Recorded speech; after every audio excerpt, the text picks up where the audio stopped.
الحمد لله الذي أعاننا على ذكره وفضلنا على حبه وخصنا بنبوة حبيبه صلى الله عليه وسلم. أشهد أن لا إله إلا الله وأشهد أن محمدا عبده ورسوله. اللهم صل وسلم وبارك على سيدنا محمد وعلى آله وصحبه أجمعين. Amma ba'du. Insyaallah kita akan mengkaji kitab Syu'abul Iman, cabang-cabang iman. Sekarang masih di cabang kelima, yaitu meridai takdir Allah Subhanahu wa ta'ala. Nah, sekarang kita masuk ke riwayat yang dia nukil, riwayat ke 192. Jadi kita loncat ke beberapa. Imam Al-Baihaqi, pengarang kitab ini, bukan orang sezaman dengan Rasulullah. Beliau ini wafat tahun 458, lahirnya 384 ya. Jadi bukan zaman salafus soleh, tapi sudah di awal khalaf ya. Tapi ilmu-ilmu ulama salaf beliau kumpulkan semua.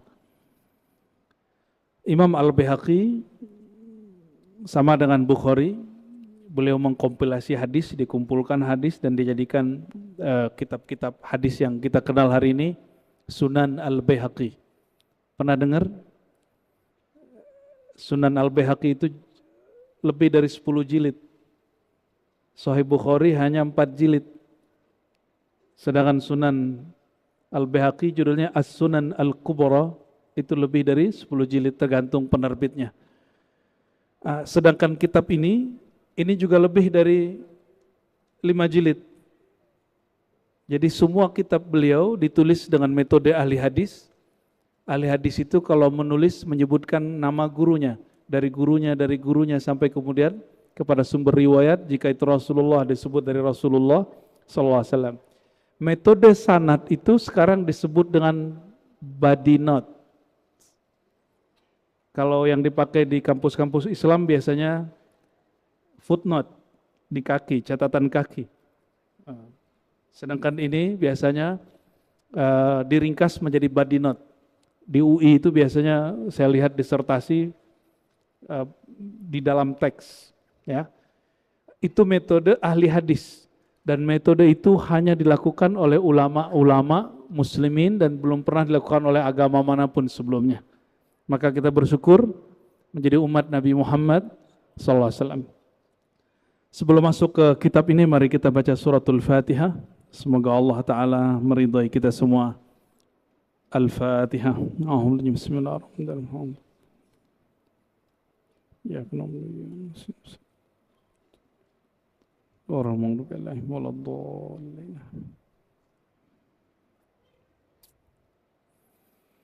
Wabila qala akhbarana Abu Abdullah Al-Hafiz, kata Imam Al-Baihaqi, guruku Abu Abdullah Al-Hafiz menyampaikan satu riwayat dari Zunnun Al-Masri. Zunnun Al-Masri ini wali Allah di zaman salafus saleh, abad kedua Hijriah. Jadi wafatnya di akhir abad kedua. Beliau cerita tentang takdir dapat hidayah. Apa ciri-ciri orang dapat hidayah?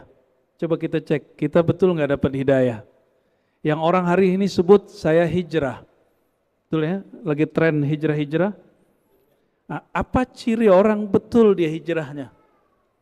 Bukan dia ikut golongan mana, bukan. Silakan mau ikut golongan mana aja, yang penting ada 3 hal ini di dalam dirinya.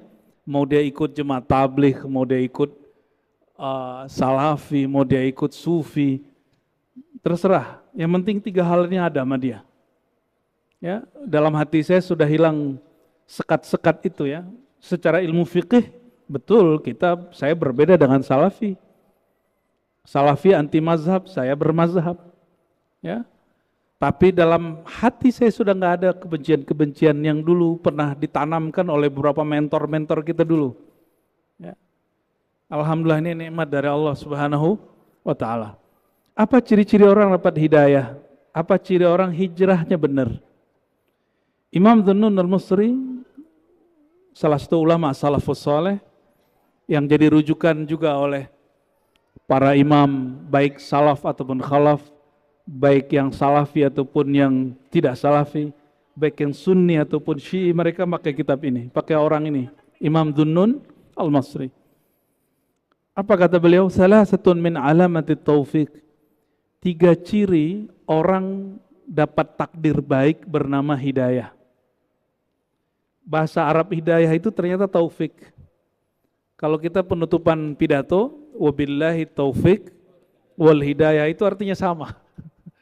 Ya, wabillahi taufik wal hidayah.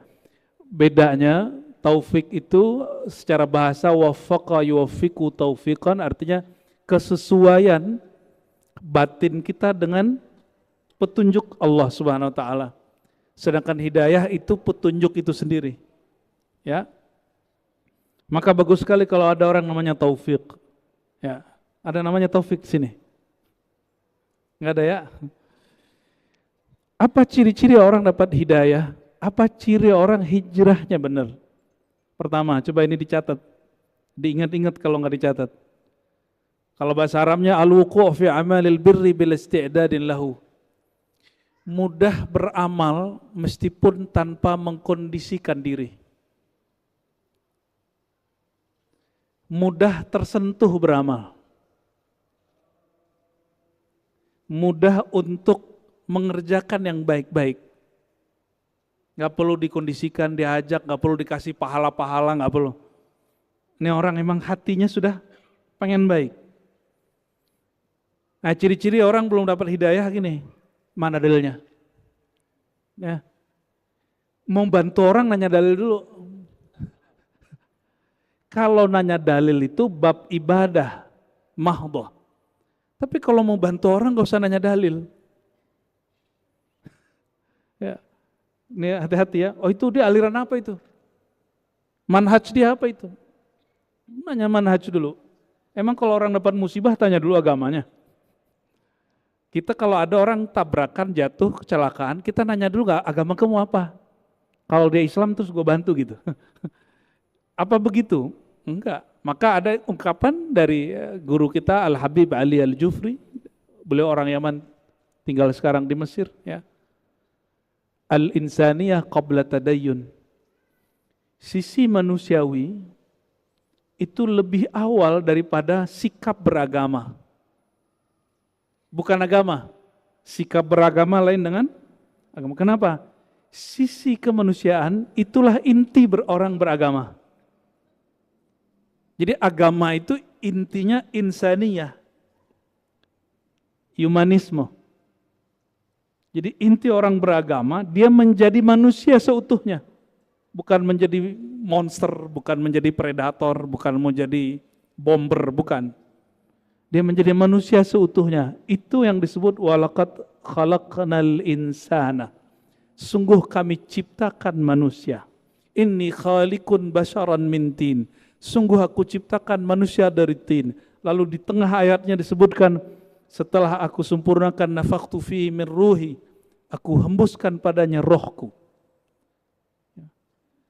Jadi inti agama itu orang jadi manusia.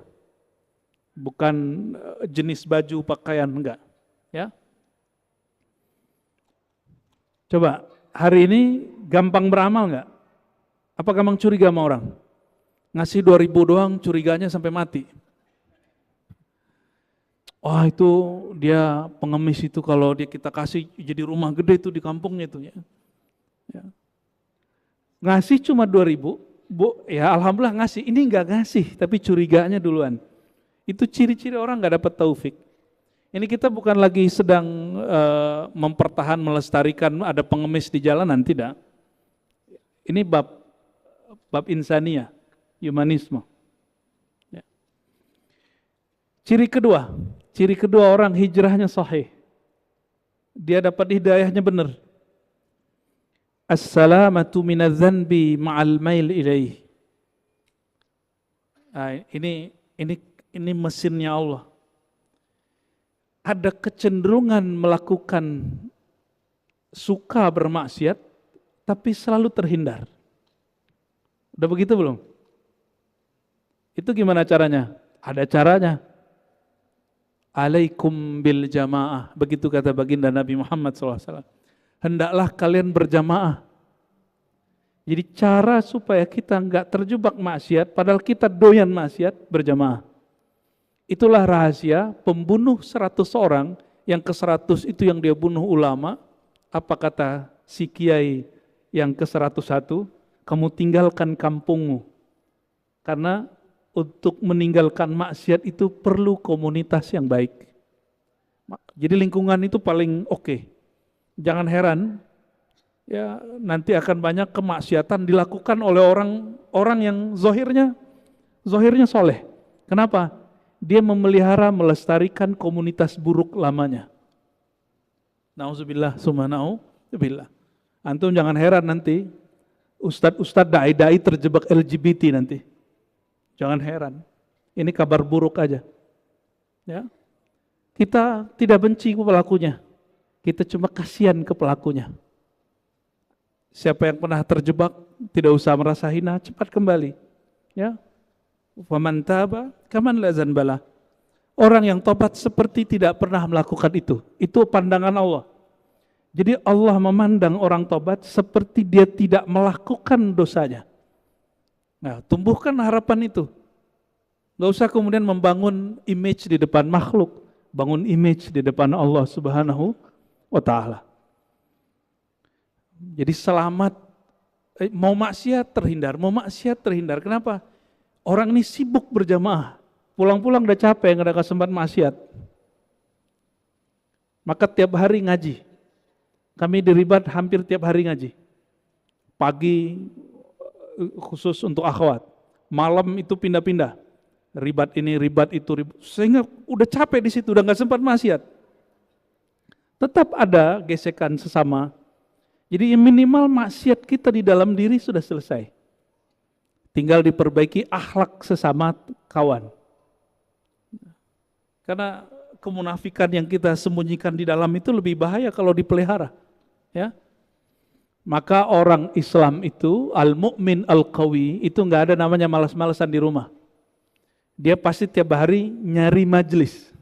Kalau nggak kerja, khidmat, dia cari majelis. Antum pasti jadi orang positif. Ya, nanti lupa. Lama-lama kecanduannya kepada maksiat hilang. Maka kalimatnya di sini, as-salamatu minadz-dzanbi ma'al mail ilaih. Kamu sudah addicted, sudah kecanduan maksiat, tapi Allah selamatkan. Itu maksudnya. Itu ciri-ciri orang yang dapat hidayah. Ya, semoga kita termasuk, amin. Ya.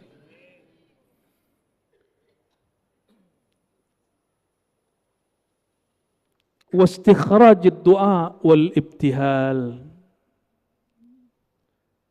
Mudah hati itu untuk melafazkan doa-doa yang positif. Ciri-ciri orang hijrahnya benar, dia nggak suka ngancem orang pakai doa. Dia suka membuka rahmat, pintu rahmat dengan doa. Sudah begitu belum? Gampang putus asa nggak? Celakalah aku, suka ngomong gitu nggak? Matilah aku, atau matilah kau, nah, sama juga itu. Celaka kau, cuma karena beda faham pergerakan, kita neraka-nerakain orang coba. Saya sedih sekali, cuma karena perbedaan ideologi. Di Indonesia ada NU Muhammadiyah, ya, ada apa lagi? Ya, yang resmi, yang gak resmi jangan disebut, apalagi udah dibubarin. Ya, NU Muhammadiyah, santri, kemudian perkotaan kan beda. Ada Ikhwanul Muslimin, ada Jemaat Tabligh, ada Salafi, ada Sufi. Perbedaan-perbedaan ini kalau kita lihat, jangan kemudian mengatakan, oh orang itu terlaknat itu ya. Mubahalah aja gitu, dikit-dikit mubahalah. Mubahalah itu bukan sesama muslim. Mubahalah itu kepada non-muslim yang mengaku dirinya bertuhan kepada Allah dan merasa dirinya benar, baru kita mubahalah. Maka kalau ada orang Islam ajak mubahalah, itu orang jahil. Orang jahil. Berarti dalam diri dia ada merasa paling benar. Dan itu penyakit. Itu penyakit kibriyah namanya. Kesombongan. Dan itu penyakit iblis. Hati-hati.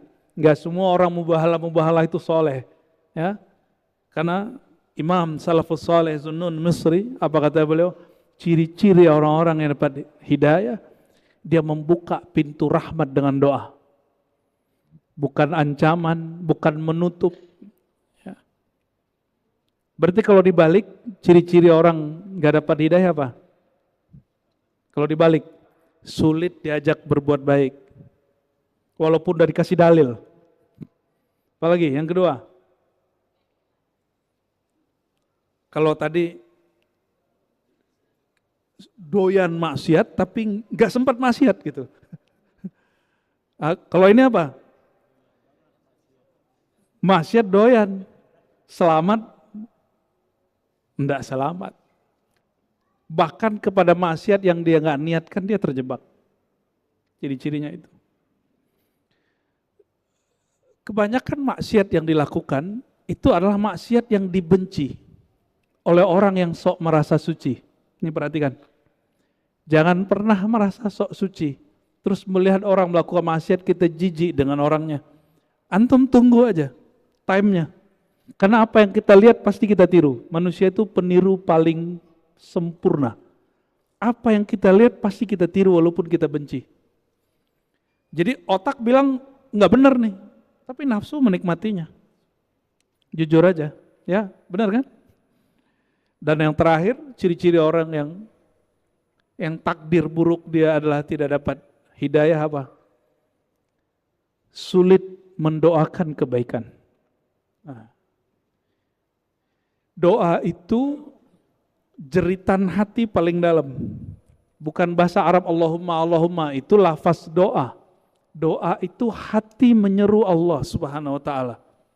Maka yang disebut doa itu jeritan hati.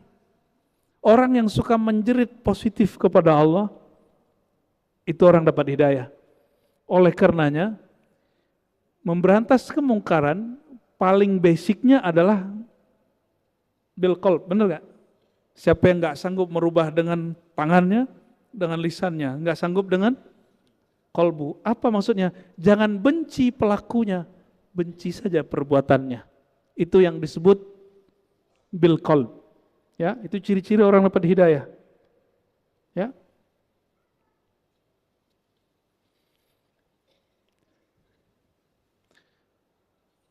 Berarti hidayah itu takdir. Takdir, cuma kita diberi kesadaran untuk memilih.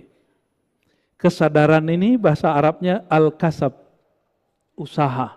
Usaha ini yang nanti dipertanggungjawabkan di hadapan Allah Subhanahu wa taala, ya. Lalu Imam Al-Baihaqi menyebutkan kaedah-kaedah daripada takdir. Banyak orang berpikir bahwa Allah itu kalau sudah menakdirkan sesuatu, maka Allah wajib melakukan itu. Apa kata beliau? Coba perhatikan. Annallaha azza wa jal la yajibu alai syai'. Allah itu tidak diwajibkan kepadanya apapun. Allah nggak punya kewajiban. Tapi Allah kalau janji pasti menepati. La yukhliful mi'ad. Tapi Allah tidak punya kewajiban apapun. Jika Allah berkehendak tidak memasukkan orang beramal masuk surga, suka-suka Allah. Allah nggak punya kewajiban apa. Tapi Dia berjanji. Jazaa'am bima kanu ya'malun. Bahwa orang yang beramal pasti dapat balasan. Tapi Allah tidak diwajibkan oleh seorang pun kecuali dirinya mewajibkan dirinya. Maka kita nggak boleh nuntut Allah. Ini kebanyakan orang berdoa itu nuntut Allah. Menuntut Allah, mengingatkan Allah, padahal Allah nggak pernah lupa. Sejak kapan Allah lupa sehingga perlu diingatkan dengan doa-doa kita? Sejak kapan Allah lalai sehingga perlu kita bernazar, berjanji dan mengancam Allah Ta'ala? Kalau ini benar nih, kalau ini oke nih saya puasa 7 hari. Emang begitu? Emang begitu kita bertuhan? Maka Sayyidina Muhammad SAW di hadis Bukhari mengatakan, nazar itu la yustakhraju illa min bakhil. Tidak pernah keluar kecuali dari orang yang bakhil. Maka jamaah malam ini yang pernah bernazar, tunaikan nazarnya. Next, jangan bernazar lagi. Ya. Oke? Jangan bernazar lagi. Ingin hidup bahagia, hindari nazar. Ya. Wala illata li san'ih. Ini kaidah Ahlussunnah.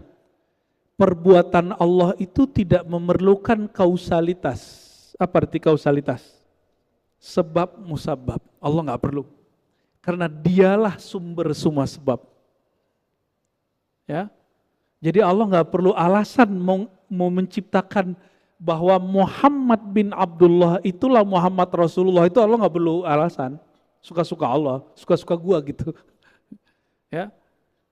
Kita aja boleh ngomong begitu, masa Allah enggak boleh begitu. Itu ego, al-kibriya uridai, keegoan itu sebenarnya sifatnya Allah. Kita enggak boleh ngomong gitu sebenarnya, Pak. Suka-suka gua gitu enggak boleh sebenarnya. Yang boleh ngomong gitu hanya Allah Subhanahu wa taala. Wala yuqalu lima fa'al. Tidaklah pantas ada yang bertanya kepadanya, "Kenapa engkau lakukan ini ya Allah?" Ya Allah, kenapa begini? Kenapa begitu? Kenapa begini? Suka begitu enggak? Saya pastikan hidup antum sengsara sampai mati. Ya. Alhamdulillah saya baru habis dapat hadiah, Pak. Jatuh dari motor. Dan lumayan. Tapi waktu jatuh saya bilang alhamdulillah. Yang lain pada cemas, kitanya biasa aja. Alhamdulillah. Lain pada tegang, kita biasa aja, Pak. Alhamdulillah. Dan nikmat. Nikmat itu di hati. Betul gak? Apa itu nikmat? Antaral mun'im. Annallaha huwal mun'im al-haqiqi. Kapan orang menikmati hidupnya? Jika dia melihat bahwa penggerak alam ini, pemberi nikmat, yang nguji, yang ngasih cobaan, ujian itu Allah. Kalau dia kenal kepada Allah, justru diuji itu perhatian. Senang gak dikasih perhatian sama kekasih? Dan sumber kekasih sejati kita Allah Subhanahu wa ta'ala. Itu yang dibaca tadi imam kita, wa idzibtuliyal mu'minuna wa zulzilu zilzalan syadida. Dan ingatlah ketika orang beriman ubtulia, akan selalu sedang dan telah ubtulia, ditempa, wa zulzilu, dan mereka digoncang terus. Maka ciri-ciri al-mu'min, dia siap diberikan perhatian oleh Allah Subhanahu wa taala. Orang yang diuji dengan tidak diuji, kualitasnya beda enggak? Motor yang diuji terus dijual dengan motor yang cuma dirakit di bengkel, enggak diuji, beda enggak hasilnya?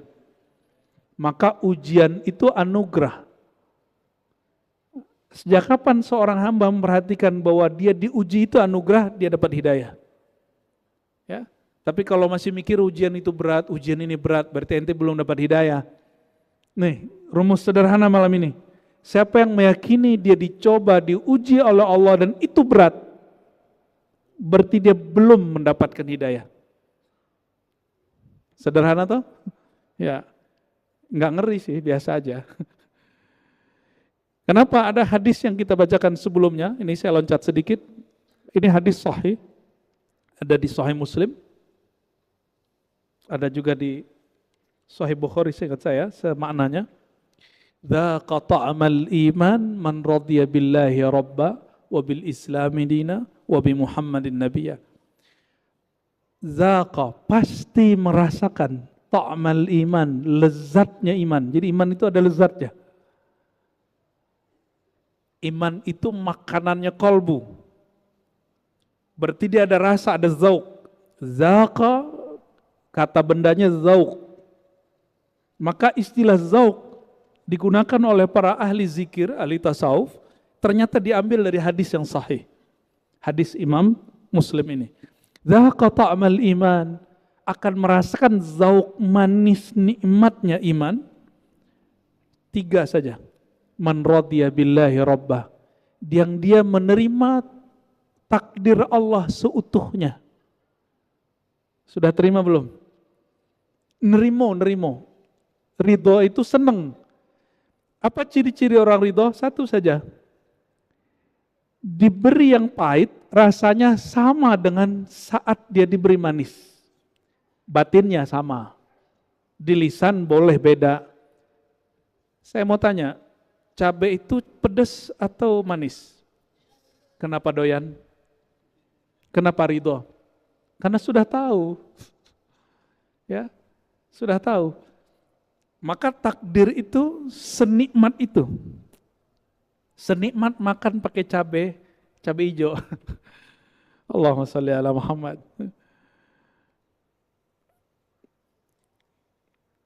Lalu beliau menukil hadis-hadis untuk memotivasi orang supaya kuat membaca takdir Allah. Apa kata beliau? Dari Abu Hurairah, Nabi Yuna Muhammad SAW bersabda, Ala u'allimuk, maukah engkau aku ajarkan, ala kalimatin min tahtil arsh, dengan 1 kalimat yang Allah terbitkan kalimat itu langsung di bawah arsy. Min kanzil jannah, ada di perbendaharaan tertinggi surga. Kalimatnya kita sudah dengar dari kecil. Ini kalimat oleh Imam Baihaqi mengatakan, ini supaya orang merasakan nikmat menjalani takdir. Kalimatnya yang kita gunakan menjawab hayya ala shalah. La haula wala, ternyata kalimat yang antum main-mainkan selama ini, itu kalimat yang ditulis di bawah arsy, di atas surga. Dan itu disebut aset surga tertinggi. La haula wala quwata illa billah. Rasulullah SAW, apabila beliau naik ke surga tertinggi, maka itu yang dibacanya. La haula wala quwata illa billah. Ingin bersama Rasulullah? Ya, amalkanlah haula wala quwata illa billah, pagi 100, sore 100. Ya, disebut zikir hauqalah. Dan Allah suka dengan orang yang baca zikir hauqalah ini. Kenapa? Karena dia mengatakan, ya Allah, aku tidak ada daya, aku tidak ada upaya, tidak ada kekuatan kecuali dengan Engkau. Jadi Allah itu suka kita nol di hadapan dia. Dan Allah paling gak suka sama orang sok-sok tegar. Allah hanya senang sama orang tegar bersamanya, bukan tegar-tegar sendiri. Ya. Lalu kalau ada orang membaca ini, apa kata Allah Ta'ala? Aslama abdi wastaslama. Hambaku telah Islam, wastaslama, dan telah menyerahkan dirinya kepadaku. Itu cintanya hamba diterima.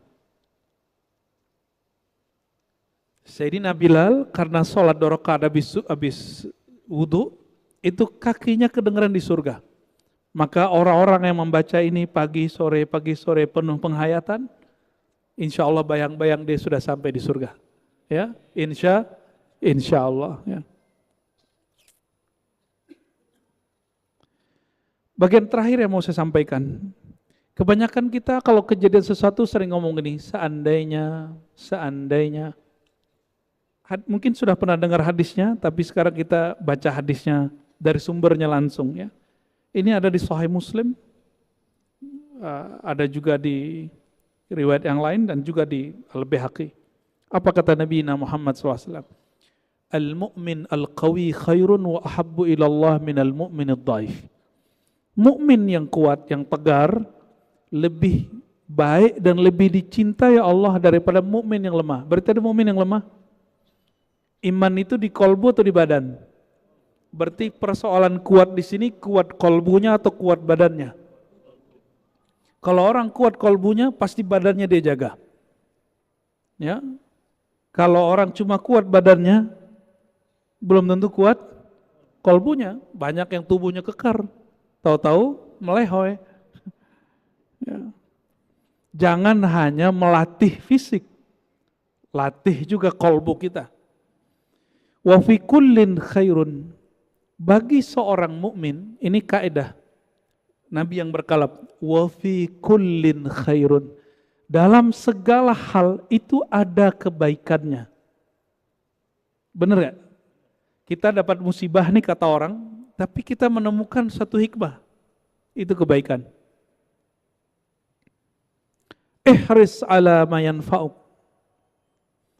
Hendaklah kamu suka menggapai sesuatu yang bermanfaat bagimu.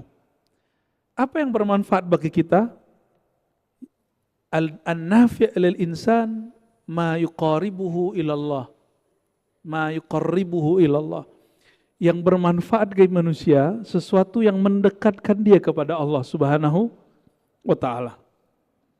Wasta'in billah wa la ta'jaz. Jangan melempem, jangan melemah. Wasta'in billah, kalau ada urusan kita jatuh bangun minta tolongnya kepada Allah. Wala ta'jiz. Jangan mundur di tengah jalan. Maka teman-teman di majelis saya ajak ke gunung. Nanti kelihatan mana yang mundur di tengah jalan, mana yang terus. Aki-aki kita ajak naik gunung. Alhamdulillah ada yang mundur, ada yang maju. Ya sekarang mundur, besok nggak boleh mundur gitu. Itu pembentukan karakter. Ya, orang waduh ngeliat gunung naik, pegel sakit, terus dia kemudian mikir yaudah saya balik. Itu nanti jadi karakter. Dia harus naik gunung lagi dan dia tembus itu.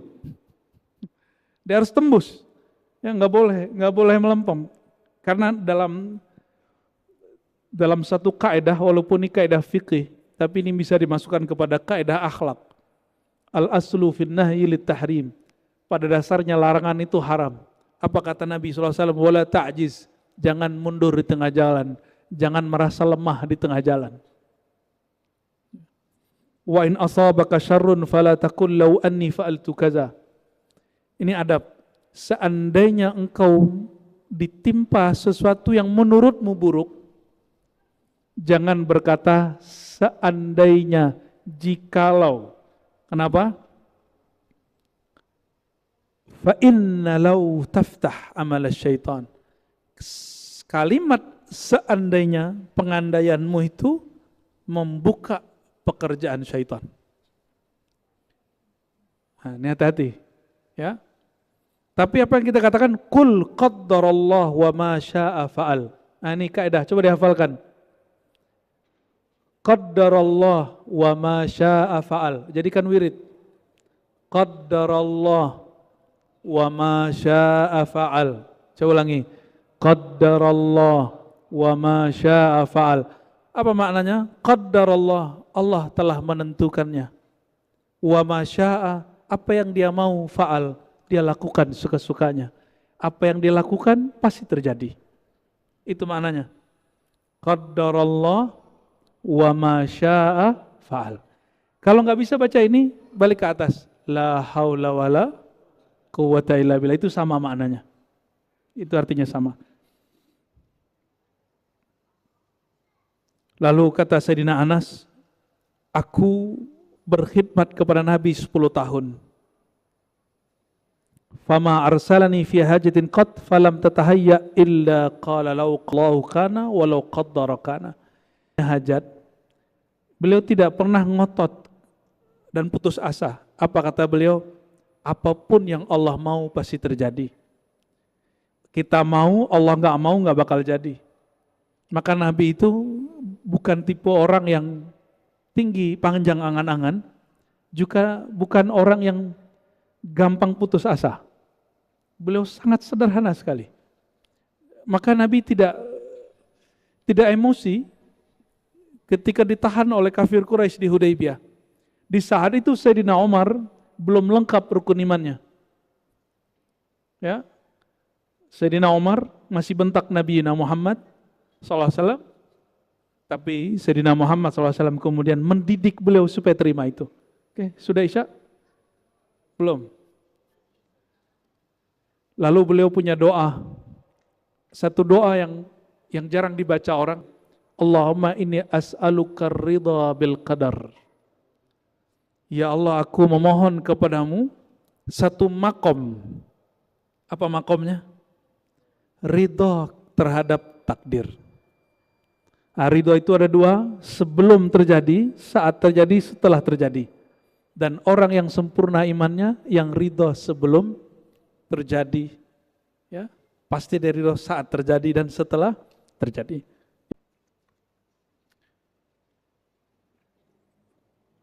Dari Sayyidina Abdullah bin Mas'ud, beliau mengatakan, jika engkau ingin menjadi ahli ibadah, yang paling banyak ibadahkan bagimu. Kewajiban pertama bukan sholat, tapi ma'rifat.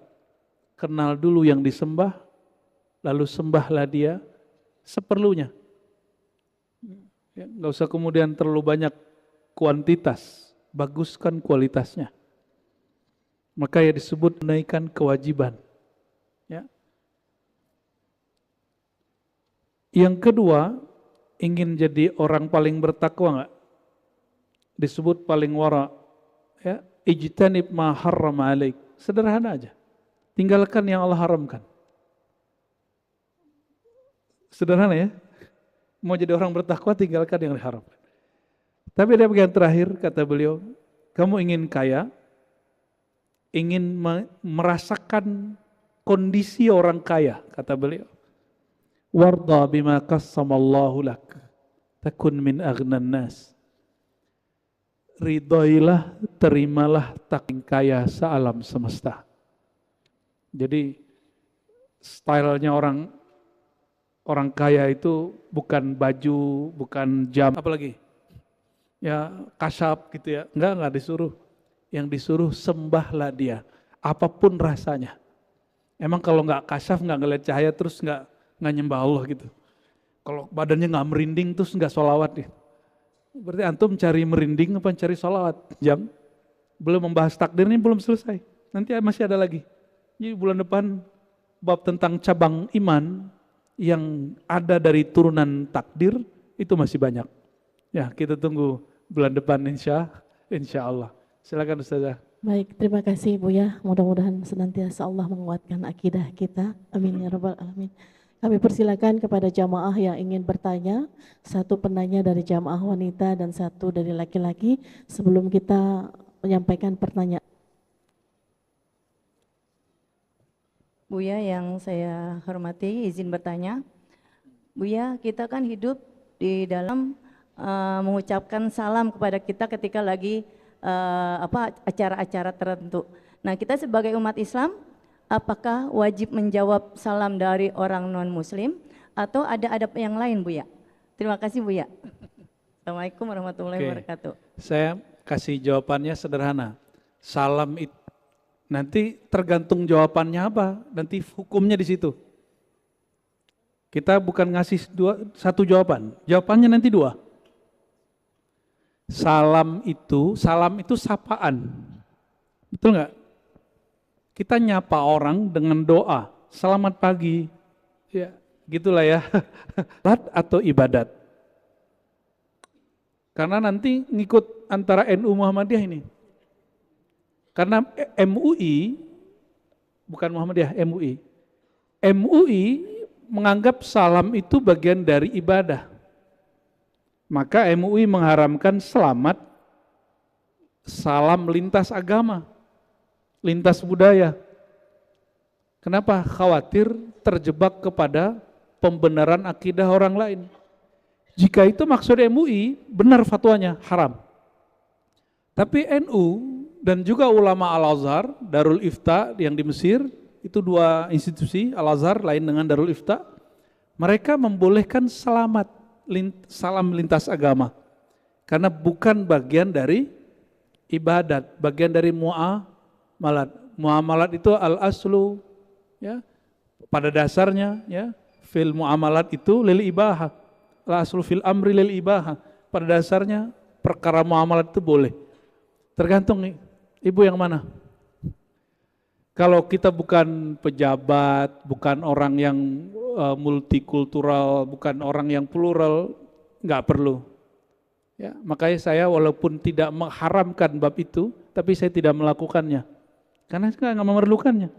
Kita bukan direktur apa, bukan menteri mana juga. Tapi kalau mereka-mereka pejabat-pejabat publik itu sudah dicontohkan oleh ulama-ulama Al-Azhar dan mereka melakukan itu.